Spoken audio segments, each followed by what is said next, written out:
മത്തിപ്പുളി. അച്ഛൻ്റെ വീട്ടിലധികം വെക്കേഷൻസിനൊക്കെ പോവാറ്.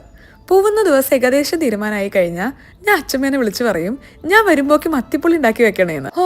ആ മത്തിപ്പുളി ഉണ്ടെങ്കിൽ ഉണ്ടല്ലോ ചോറിന് പിന്നെ വേറെ ഒന്നും വേണ്ട. ഇന്ന് രാവിലെ എണീറ്റപ്പോൾ തൊട്ടിട്ട് മത്തിപ്പുളി കഴിച്ചില്ലെങ്കിൽ ചത്തുപോകുന്നുള്ള അവസ്ഥയിലാണ് ഞാൻ. കൊതിമൂത്ത് മത്തി എങ്ങനെയൊക്കെയോ ഒപ്പിച്ചു. അമ്മേനെ വിളിച്ച് അച്ഛമ്മ പഠിപ്പിച്ചു കൊടുത്ത റെസിപ്പി വാങ്ങി നമുക്കിനി മത്തിപ്പുളി ഉണ്ടാക്കാം. ഒരു 10-12 ചെറിയ ഉള്ളി, ഒരു വെളുത്തുള്ളി, പിന്നെ ഒരു ചെറിയ തക്കാളി, പിന്നെ മഞ്ഞപ്പൊടി, മുളക് പൊടി, ഇഞ്ചി, വെള്ളവും ഉപ്പും ചേർത്ത് വീണ ചേച്ചി പറയുന്ന പോലെ നമുക്ക് മഷി പോലെ അരച്ചെടുക്കാം. ഇനി ചട്ടി വെച്ച് ചൂടായതിനു ശേഷം വെളിച്ചെണ്ണ ഒഴിച്ച് നമ്മുടെ അരപ്പ് ചേർത്ത് പച്ചമണം മാറുന്നത് വരെ നല്ലോണം വഴറ്റിയെടുക്കണം. ഈ മത്തിപ്പുളിക്ക് അതിൻ്റെ ഒരു ചൊടി വരണമെന്നുണ്ടെങ്കിൽ എരിവൊന്നും മുന്നിൽ നിൽക്കണം. ഒരു 3-4 പച്ചമുളകും കറിവേപ്പിലയും ചേർത്തതിന് ശേഷം നമുക്ക് മത്തിപ്പുളിയുടെ പുളി ചേർക്കാം.